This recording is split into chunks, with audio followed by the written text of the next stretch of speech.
Bharatiya Janata party के प्रदेश अध्यक्ष सतीश पूनिया ने कांग्रेस की अंतर्कलह को जनता के लिए नुकसान बताया।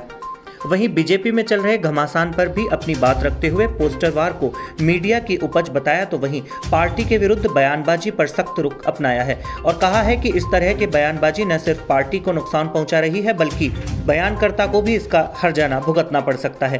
प्रदेश भाजपा के अध्यक्ष सतीश पूनिया एक दिवसीय दौरे पर अजमेर पहुंचे। इस दौरान उन्होंने कोविड-19 सहित विभिन्न कार्यों के चलते दिवंगत हुए भाजपा नेताओं व उनके परिजनों को सांत्वना दी और श्रद्धा सुमन अर्पित किए। इस मौके पर उन्होंने भाजपा के पूर्व कोषाध्यक्ष देवीशंकर भूतड़ा के निवास पर मीडिया से बातचीत की और कहा कि कांग्रेस की अंतर्कलह जग जाहिर है। इसके कारण न सिर्फ कांग्रेस को नुकसान हो रहा है और इससे प्रदेश की जनता भी परेशान है।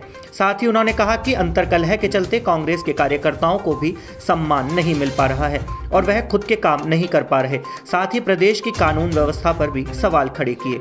मीडिया से बातचीत करते हुए उन्होंने बताया कि बीजेपी का पोस्टरवार मीडिया की उपज है। केंद्रीय गाइडलाइन के अनुसार ही पोस्टर छपवाए जाते हैं। साथ ही उन्होंने कहा कि प्रदेश में नेतृत्व को लेकर आलाकमान जिस तरह के निर्देश देगा उसी पर पार्टी कार्यकर्ता अमल करेंगे और यह फैसला कोर कमेटी के हाथों में है। ऐसे में इस तरह के बयानबाजी से बचना चाहिए। ऐसे बयान देने वाले पदाधिकारी व कार्यकर्ता पार्टी के साथ साथ खुद को भी नुकसान पहुंचा रहे हैं। पूर्व प्रशासनिक अधिकारियों को नियुक्ति मिल रही है, लेकिन कांग्रेस के बेचारे जो लोग हैं वो अनुष्ठान कर रहे हैं। कुर्ते पजामे सिलवा लिए, सूट बूट तैयार हो गए, लेकिन अभी शपथ ग्रहण उनका हुआ नहीं। और मुझे लगता नहीं है कि इस तरीके से नैतिक हुई कमज़ोर सरकार और संगठन में किसी तरीके से उनका भला हो पाएगा। ये जुगाड़ की सरकार है, 99 से शुरू हुई थी और अभी भी 99 के चक्कर में ही है। बीएसपी को मिला लिया, इंडिपेंडेंस को साथ ले लिया, अब उनको भी लॉलीपॉप दिया हुआ, वो भी बेचारे कितने दिन सब्र करेंगे। आप सब लोग सुनते ही पढ़ते रहते हैं।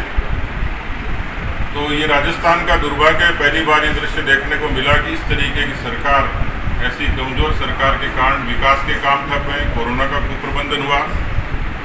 मुझे लगता है कि अपराधों की चर्चा करूँ तो अजमेर भी अछूता नहीं है।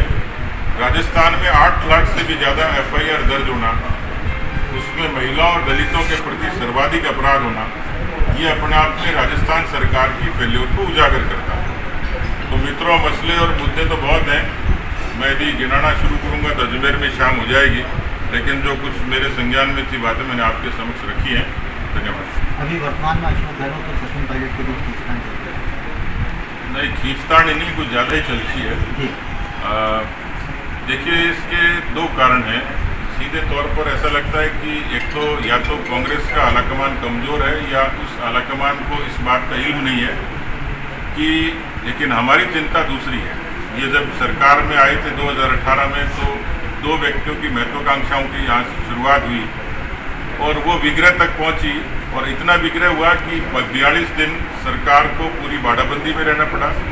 PCC के चीफ को, डिप्टी चीफ मिनिस्टर को बर्खास्त करना पड़ा, राजद्रोह तक के मुकदमे दर्ज हो गए। तो कुल मिलाकर जब कोई सरकार कमज़ोर होती तो हमारी चिंता ये है कि इसका असर सीधे 2.5 साल में राजस्थान की जनता पर पड़ा।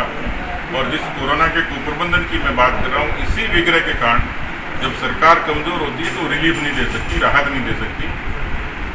तो मुझे पता नहीं कि ये इनका अंतर्विरोध और अंतर्कलह इसका अंजाम क्या होगा, लेकिन राजस्थान की जनता के 2.5 साल निश्चित रूप से इस झगड़े में खराब हुए। ऐसा एक बात और बोली जाती है कि जब से आपका कार्यकाल शुरू हुआ है तो मुख्य कार्यकर्ता है भाजपा के, उन्हें दरकिनार करके जो बागी थे उनको आपने फ्रंट लाइन में लाके खड़ा किया है। तो क्या है, इस बात पे क्या बोलना चाहिए? इसमें अजमेर भी अछूता नहीं है। देखिए, भारतीय जनता पार्टी कोई ज़माना था जब कैडर की पार्टी थी, फिर हम लोग चुनावी राजनीति में आए, सफलता मिलनी शुरू हुई तो हम कैडर बेस्ड मासेज की पार्टी हुए। भारतीय जनता पार्टी में बहुत सारे लोग दूसरे दलों से भी आए जिनका हम लोगों ने स्वागत किया, लेकिन राजनीति में आंशिक रूप से कुछ जो विकृतियाँ होती हैं उसके कारण कई बार हमें अनुशासन की कार्रवाई भी करनी पड़ी। कई बार परिस्थितियों के तौर पर नए लोगों को भी जिम्मेवारी देनी होती है। लेकिन मुझे लगता है कि मैं दूसरे दलों से या संगठनों से कंपेयर करूं, भारतीय जनता पार्टी का कार्यकर्ता आज भी स्वाभिमानी भी है, परिश्रमी भी है, नेता, जनप्रतिनिधि, कार्यकर्ता मिलकर काम करते हैं और इसी का नतीजा है कि हम 3 से शुरू हुए थे, 303 तक पहुँचे। राजस्थान में कभी सत्ता की कल्पना नहीं कर सकते थे, वहाँ तक पहुँचे। इस तरीके के कुछ एक्सेप्शनल कुछ चीज़ें होती हैं, मैं उससे इनकार नहीं करता, लेकिन ये राजनीति का एक छोटा सा चरित्र है। पर भारतीय जनता पार्टी इससे अछूती है, मैं इससे भी इनकार नहीं करता। लेकिन यदि कोई ऐसी चीज़ें होती हैं, उनको हम लगातार कोशिश करते हैं कि हमारी जो पार्टी की समन्वय समिति है वो ठीक तरीके से फैसले करे और आगे चले। खबर की हो सत्यता, हो या खबर की अनकही दास्तां, होगी सच्चाई की वापसी। SKV न्यूज़, सच्चाई की वापसी।